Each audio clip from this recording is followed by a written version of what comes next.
Hello, everyone. Welcome back to another episode of the CSFL Kickoff Show podcast. Been away for a little while. We are back, and we are back at a crucial moment in the season. The playoffs are due to begin this weekend, which means that we now have an understanding of who's made it, who hasn't made it, and we have a whole 16 games worth of data to look at in terms of the teams that have made it to see whether we think they are contenders, not contenders, maybe dark horses in the race. And well, to try and break all this down, I am joined by Zach of the Green Bay Packers. Zach, great to have you back on the show. We've been away for a little while, but it's a good time to come back in and talk a little bit about the CSFL. Yeah, for sure. Glad to be here. And I know we've tried to do this for a while now. It just hasn't worked out, but it's good to be back.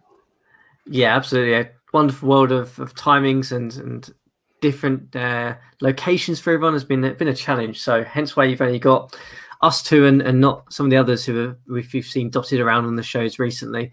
But that's not going to take away from the actual discussion today. Of course, it'll probably make it a little bit more free flowing with just us two, Zach. So should we dive straight in? And I know we've talked about this off the show before we started around how we were going to kind of talk about playoff teams and well, we decided to bring back the tier list. For those of you who've seen the shows before will know that we've used the tier list for a couple of different things, be it predictions for the season, ratings, players, etc. But we're going to try and use it here for the actual playoffs. And well, we've broken them down into 4 categories, and we're going to kind of just work our way through these and just talk about why we may have teams placed in certain different categories, what different disagreements we've got between the two of us.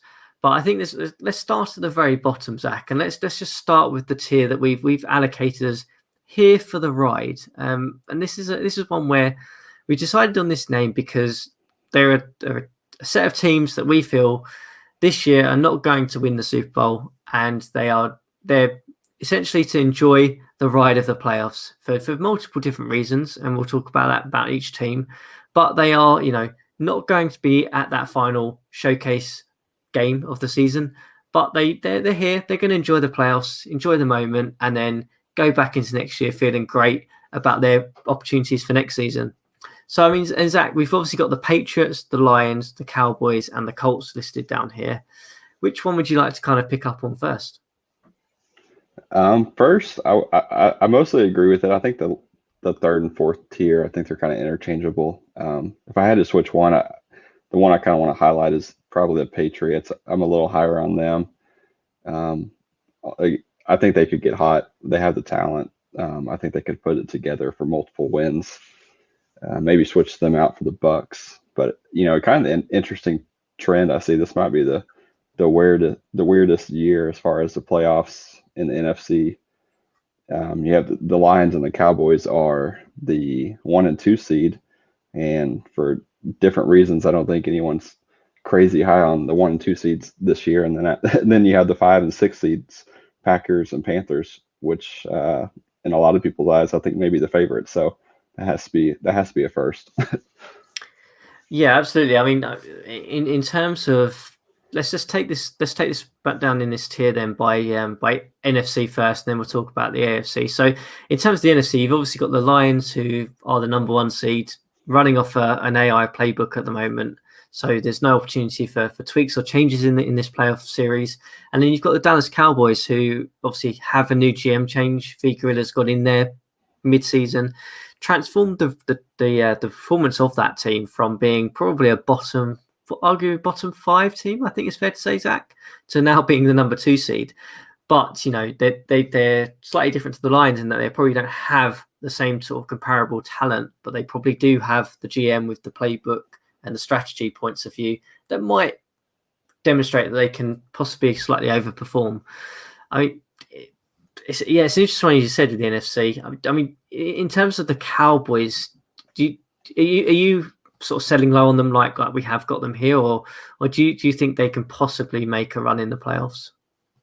Yeah, it's tough to say. I mean, obviously they have the GM experience to get it done in the playoffs. Just looking at their roster, though, it's surprising they have the wins they do. It's impressive, but when you start to play the better competition week in, week out, I don't think they have the roster talent there right now. Especially if you look at their secondary, it's just not there as far as raw talent in the roster. So that's a big holdup for me with the Cowboys. I don't know who they'll. I'm not really sure how the game works as far as who they'll get in the next round, but I think it's going to be tough with that roster for them to pull off 3 wins. Yeah, no, I agree with you. I mean, I think that the schedule has been very kind on them this year, if I'm perfectly honest with you. Coming out of the bye week, they played obviously the Giants, the Eagles, the Browns, the Bengals, the Ravens, and the Seahawks. And it's worth bearing in mind that they are all below 0.500 teams, apart from I think the Eagles, who are 9-7.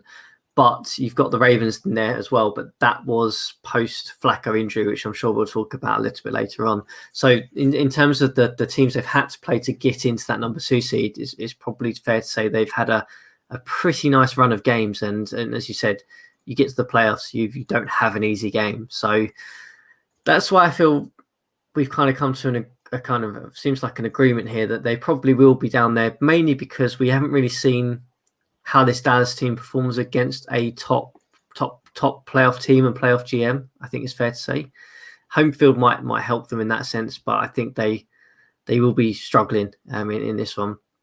And then we've got obviously the Lions in the NFC, number 1 seed, without the use of a playbook.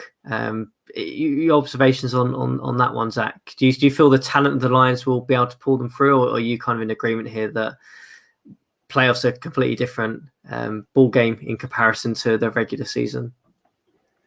If you would ask me back in week 8 or week 9 or whenever it was that they went to AI, I think I would have said there's no shot they have at winning multiple playoff games.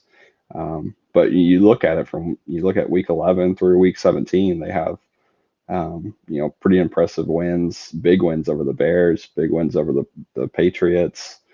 Their only loss since that time was a 2-point loss on the road versus the Bills. So yeah, if you would ask me week 8, I would have said no chance. But I don't think I can say that anymore. Obviously, they're going to be a disadvantage.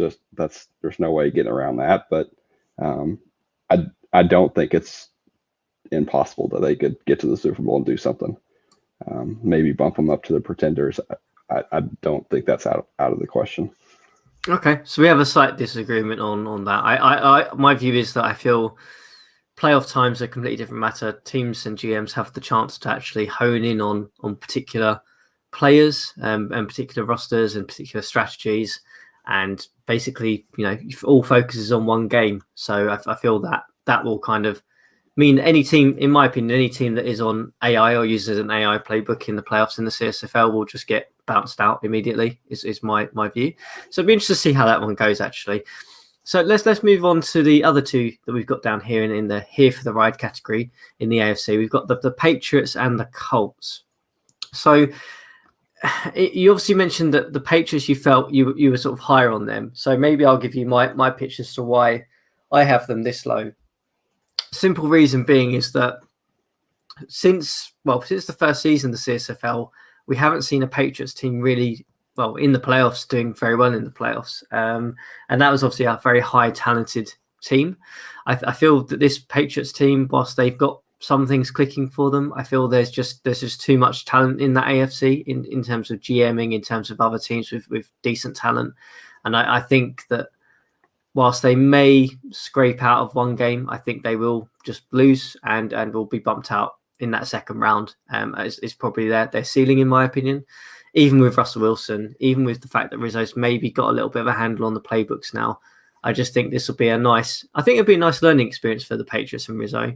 But I honestly don't see them getting to the Super Bowl or getting to the conference championship game. Yeah, so my viewpoint on them, I think, is that they have the Colts the first game. I think with the experience or inexperience with the Colts GM, I haven't really followed the Colts too closely since the new GM took over, to be honest. So I don't have a great evaluation of kind of where they're at, but I think I'll favor the Patriots in that game.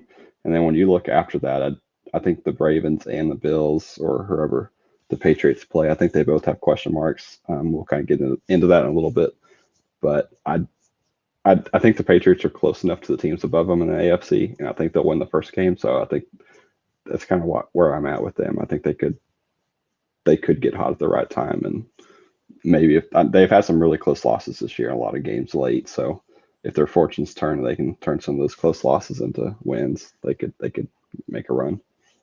Okay. So you're sort of probably saying that they're probably in the pretender bit. Sounds like they need a lot of things to go in the right way for them to even get into consideration for the sort of the top two tiers that we have here. A lot of things have to go right, and a lot of things have to go wrong for other teams that they're competing with. Is what you're making out here. Yeah, exactly. Yeah. Okay. So let's move on to the Colts then, the final team that we've got down here in the Here for the Ride. You obviously commented that they've got a new GM, and that predominantly is the reason why I've placed them in this tier. Is that Colts, we've always known on paper, have a fantastic offense. The defense look in better shape this year. Obviously, new GMs come in. As far as I understand, Don Luckey is the new GM. For those of you who are wondering, he's actually put a pretty nice string of games together towards the end of this season. So he in the last 6 games, they won 5. They went 5-1, beating the Titans, beating the Texans, 49ers, the Rams, and obviously losing to the Titans. So they played some okay teams, in my opinion. A couple of good teams started to show that they have some capability, to keep that momentum going that the Colts were on. But I feel that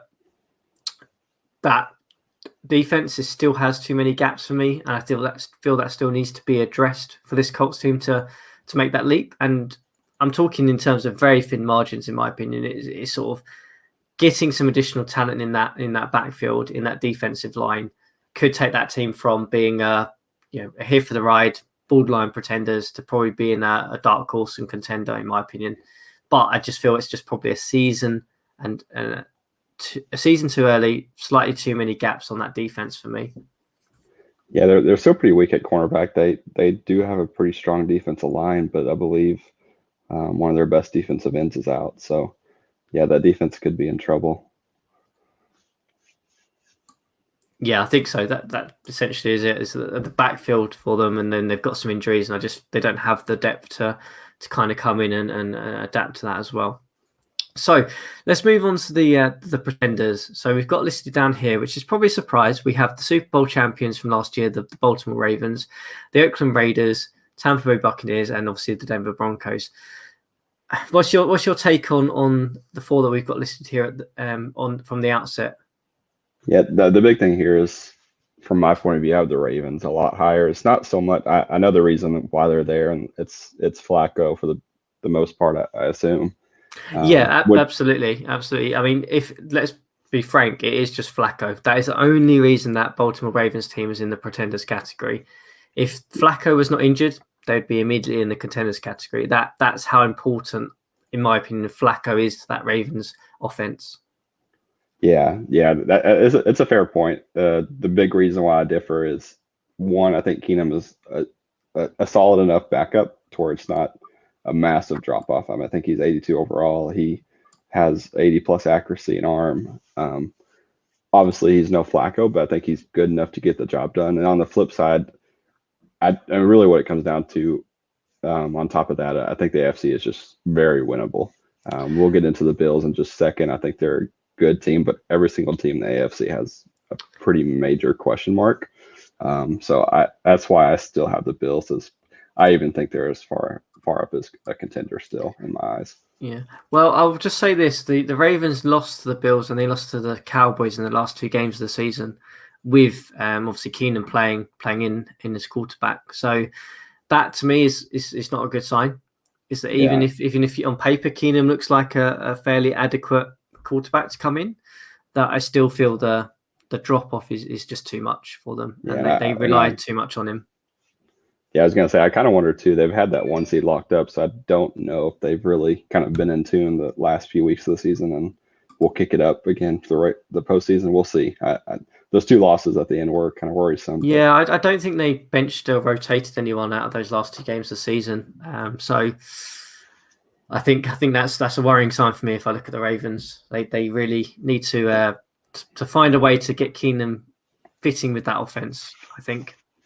So if we move on to, let's talk about the Raiders and the Broncos together, because I've kind of got them in here for interesting, well, for similar reasons, but also slightly different in a sense. So the Raiders, I think the horrible thing for the Raiders is that if I look through my three things that I would look at in terms of making a team a dark horse or a contender, tends to be, do they have a good talent? Tick. Do they have a good GM? Tick. And then do they know how to win games in a playoff series, really? Do they have experience either from the CSFL or another league to do that? And for the Raiders, tick. They have all of that. The biggest problem they have, in my opinion, is that they've lost Manning and the last couple of games of the season. And I would say that in terms of where I have the Raiders pegged, I kind of had them pegged between dark horses and pretenders because similar to the Ravens, but I'm a lot higher on the likes of Moore. On the likes of Matt Moore coming in and taking that supporting role. I feel he's a better fit, and he that offense won't be as good as obviously without Manning, but they are good enough to still be a very good playoff team in my opinion. But I still think that drop off is still too far when you compare it to some of the other teams we've got above them. And I'll just quickly say on the Broncos, my view there is that great GM. We know Noah knows how to run a team. We know how he knows how to win games in the playoffs. He is a CSFL champion, so can't take that away from him. For me, it's just comes back to the same question we've had for the Broncos for the past 2 seasons, and that is that offensive line. And come playoff time, you're playing against better quality defenses. That offensive line tends to fall apart a little bit from what we've seen last season and then a little bit the season before. So I just think that that's the thing that they're missing. So whilst you've got the Raiders on paper, got everything, in my opinion, minus probably the quarterback, but that drop off is just a little bit too far. You've got the Broncos where they've got great GM, talent in certain areas, know how to win games, but just that offensive line is the thing that worries me there. I'm interested to take your view on those two, given that they're in the same division as well, Zach. Yeah, for the most part, I agree. I think I would knock the Raiders down, maybe switch them with the Patriots. The big thing for the Raiders is the Manning injury, I think, is really going to hurt for the biggest reason being that they're not a defensive team. They're not a team that can just kind of squeak out some wins under 20 points or 25 points. They get in shootouts. I think they have the 20th ranked defense. Their passing defense has given up almost 300 yards a game this year. Then the last game of the year, they gave up 48 points to the Titans. Not to put too much weight into one game, but this defense does worry me. And then when you factor it in with the Manning injury, I just don't know if they're going to be able to overcome that because they just won't be able to put up the points they need at the end of the day. And then the Broncos, yeah, you hit it perfectly.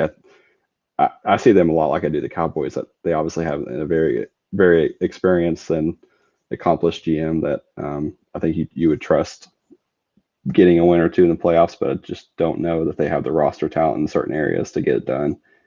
But due to the Manning injury more than anything, I do like the Broncos over the Raiders. Yeah, I mean, I would say just on the Broncos, the other thing is that they're obviously very one-sided on offense. They are a pass-first team. They are ranked 30th in rushing, so that's not a good thing. And that to me indicates the offensive line again is not good enough, to be honest, to be a contender. So that's essentially why I've pegged them this far down, to be honest with you. If they had an adequate offensive line and that rushing ability looked better and showed signs of being better, then with Noah, this team, we know it can go all the way. So that's kind of why we've pegged them down here.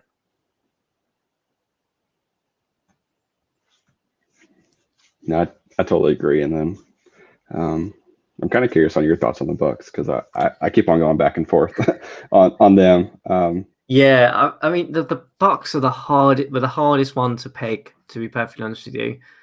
I mean, it's fair to say that if we look at the Bucks, let me just quickly dive over and just have a little look. So we look at the Bucks. Obviously, I thought they were very unlucky not to win their division. It's fair to say they had they've had such a good season. There's no denying it. The Bucks have had a really good season, and Davey, the GM, who's obviously stepped over there from Kansas City last year as the assistant, has done a phenomenal job. He's taken a team that was bottom five team to being in the playoffs. That's deserves a huge amount of credit on his behalf. Got to grips with it, shown that there's talent in that Tampa Bay team, shown that with a decent setup, decent strategy, you can win games in the CSFL if you know what you're doing, and he's done that. The thing that I'm concerned about with the Bucks is just that, it comes down to the age-old question of on defense, they've got gaps. They're probably not a very good pass offense team on offense. They do rely a lot on their rushing ability, which is no surprise. They've got Reggie Bush at running back, so they're going to be a good rushing team. So for me, I've got them down as pretenders because whilst they've had a fantastic season, they've had some slip-ups against teams that would worry me if I was going to peg them as a dark horse or contender. So that kind of rules them out. I honestly think though that against a certain couple of teams in the NFC, they can win. For example, if they managed to get through, and again, I don't know the exact seedings, but if they got through, and I think if they played the Lions or the Cowboys, then then they have that chance to probably to win that game, to be honest with you, which means that they could be in a conference finals with little trouble if things go their way. So, but I'm interested to see what your take is on Tampa. Do you kind of agree with me that they've had a fantastic season? Playoffs, they could get a little bit of nice draw that could favour them and probably end up in a one game shootout to try and get to the Super Bowl? Or do you think it's probably a little bit of a step too far for this team, given its great performance this season? Yeah, it's kind of interesting. Real quick, I wanted to note that I think I misspoke earlier when I referenced the Panthers as a 6 seed. I don't know. I was thinking the Bucks did win the division, the tiebreaker, but I had that backwards. So correction for that. But yeah, the Bucks are kind of hard to figure out. They've had some good wins. Most notably, I mean, they had a 10-point win over the Broncos that beat me earlier in the season, Packers, and then they beat the Panthers week 15. But then they've had some head scratchers along the way as well. So they've been probably one of the more inconsistent, kind of hard to figure out teams. I was really high on them all year, partly because they did beat me, so that kind of played into it a little bit. But they won. I think they won like 6 straight from like week 2 to week 6 or 7. So they got off to a real hot start, and they've kind of slipped the last few weeks. So if you would have asked me week 10 or week 11, I think I would have told you they were probably one of the 3 or 4, 2 or probably in top 3 in the NFC as far as teams. But I'm not really. I don't think I have them there at this moment. I think they're a dangerous team. I think they're solid all around, but just don't know if they have quite the top end talent on the roster to make it to the Super Bowl. Yeah, no, that's fair. I think. I mean, Davey should definitely be in the running for Coach of the Year when the awards voting goes up soon. No question about that. But yeah, I think it's fair to say on that. I mean, in terms of the NFC South, it probably gives us a nice little segue into the dark horses here, because the NFC South was a weird division this year. Nobody wanted to really win that division, it looked like. As soon as the Panthers took a couple of games lead, they got pegged back, and the Tampa took a couple of games lead, they got pegged back. And then even the last game of the season, obviously we know Tampa lost to the Saints, and the Panthers got it done against the Falcons in the end to kind of get through on what was the wonderful Wolverine Studios matchup decision maker that no one really has a clue about. So moves us into the dark horses and the Carolina Panthers and the Arizona Cardinals. So I think the interesting thing to take away from this is that for dark horses, we don't have a dark horse in the AFC this year. And I'd interested to take your view on whether you agree with that, or whether maybe there's a team possibly that you might have slightly higher pegged than I have on this tier list. Yeah, the AFC, I mean, I think it still goes to the 1 and 2 seeds, the Bills, Ravens. In my eyes, as I already mentioned, I have the Ravens a little higher, but I don't know if they would. It's kind of hard to call the Ravens a dark horse being a 1 seed and 13 wins, but I guess wherever you want to put them, I'm pretty high on both the Bills and the Ravens in the AFC. Yeah. And then I guess flipping back to the NFC, so we got the Panthers and the Cardinals. What's your take on both these teams? It's Panthers. They scare me probably more than any team in the league. Just from I mean, you look at their stats, you look at their roster, they have the total package in that department. I mean, their offensive numbers are. I think they're averaging 350 yards plus from passing alone a game. I think they're number one in points per game. They don't have an elite defense, but it's top half, I believe. And then, I mean, they're one of those teams where if we face them in the playoffs, I wouldn't be shocked if they beat me by 2+ touchdowns. I'm not saying it would happen, but it wouldn't shock me. They have that kind of talent. Yeah, I mean, they're one of those teams that could turn up and put 40 on any team in this list. Really, I mean that's fair to say. And likewise, they could turn up and put 7 on a team if things are not necessarily going their way. So we've seen that bit of erratic magic, I like to call it, from the Panthers this year, where Cam Newton has at times looked like an absolute world beater, and other times he's looked very average against teams that you would expect him to be very good against. So we were talking a little bit about in the Discord chat actually about Cam Newton and whether he's an MVP candidate this year. And I think it's fair to say he probably is, but I think it's fair to say that he probably faces some stiff competition to win that just based on how erratic the Panthers have been this season. But yeah, I guess. Go ahead. I was going to say, that being said, I still have them down as a dark horse just because that offense can basically put up, as I said, put up 40 on any team on this list, and that will win you a game 9 times out of 10. Yeah, for sure. And they do have a very good roster, so it's not like they're just putting up points out of nowhere. They have the talent to do it against anybody. And then Cam Newton, as far as MVP, I think it's interesting. I guess it comes down to whether you value raw stats more for the total season, or you look at a quarterback and judge them more on wins, because they've had they had 6 losses and they've had some rough losses towards the end of the year. So that'll be kind of interesting to see how that voting goes down. Yeah, absolutely. And then the other dark horse I've got pegged down here is the Arizona Cardinals. So maybe this is a bit of an insurance piece from me on this dark horse, because we've seen the Cardinals historically just come in and trounce the NFC and go all the way with this roster that is pretty much still intact, more or less. Obviously, we know GMs have changed multiple times since then, but I think it's fair to say that the current standing, if I look at the Cardinals, they've won the last 3 games of the season. They've only lost 2 in their last 10 games, so that's always a good thing to take into perspective, is that they are, they're beating, winning games when they need to, beating some good teams in there as well. Just to pull out a couple, obviously they beat Dallas, we could talk about the Jaguars another time, but the Jaguars are still a good team on paper. Beat the likes of the Eagles, who are a positive record team as well. So they've beaten some fairly good teams around the league to get to that, get that winning streak going. And the Arizona Cardinals, the new GM Amorex, I think came in the last 4 or 5 games possibly. So I think he's gone 3-1. So it's fair to say that whilst it's a new GM, the roster's still talented. They seem to have kept it clicking along as they've gone there. So for me, the form, the talent, the fact that the GM has come in, got an idea of possibly how to run this Arizona Cardinals team, they look like they could just come in and just be that surprise package in the NFC this year.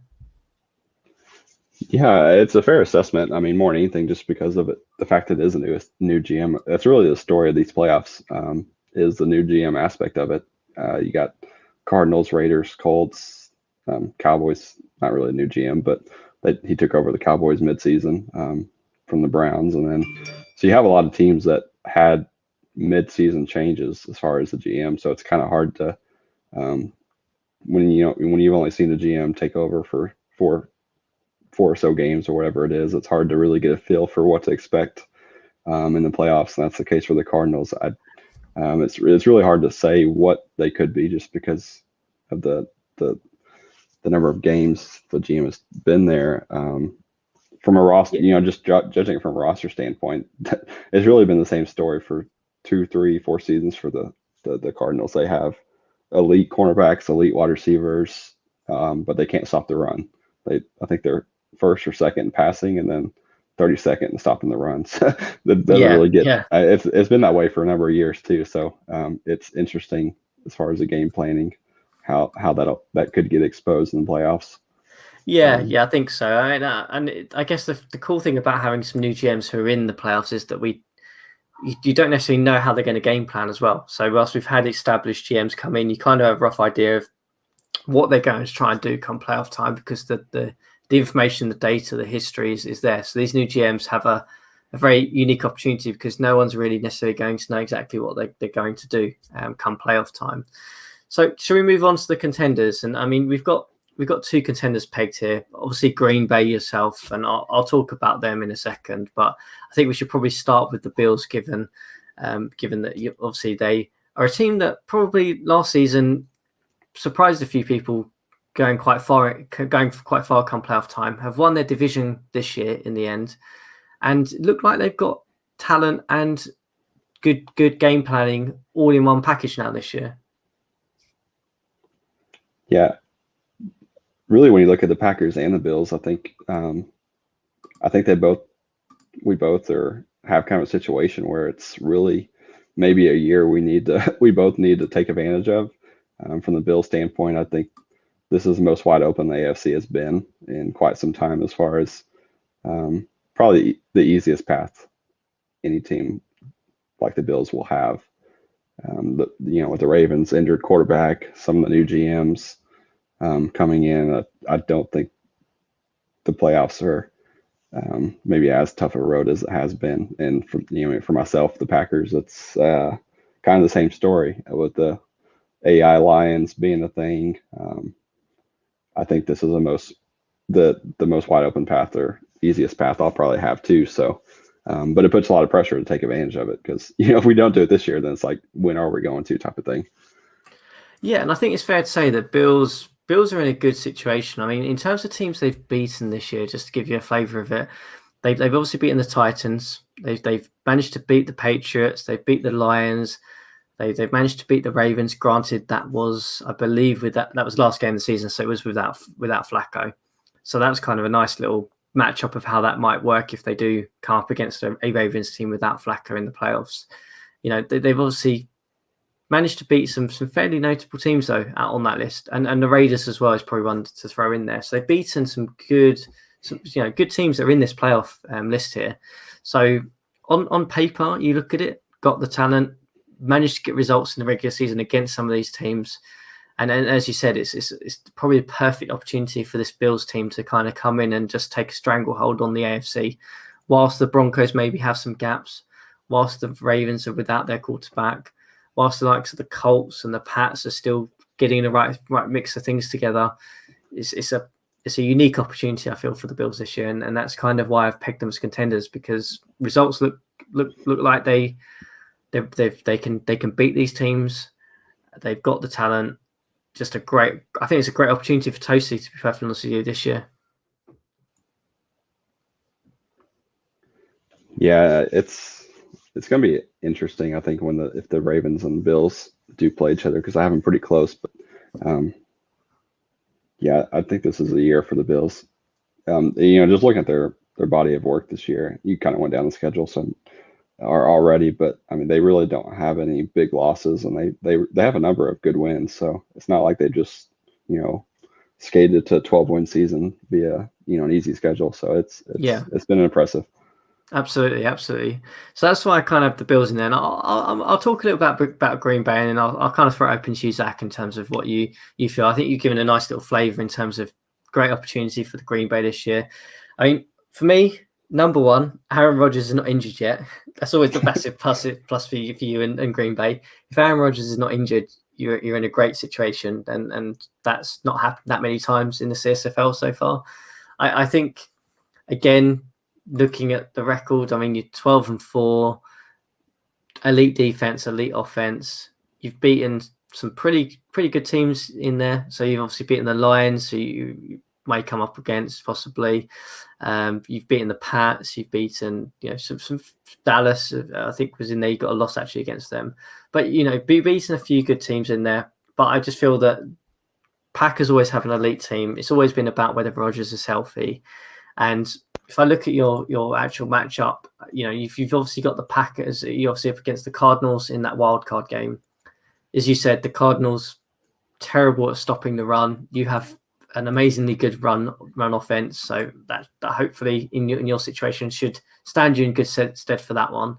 And I think this is a nice opportunity in terms of maybe the other teams we talked about, possibly in terms of dark horses. You'll play one in the wild card game, so you'll knock that one out, and then the Panthers you won't necessarily play until I think the conference finals. So you won't necessarily get that challenge until both of you get there.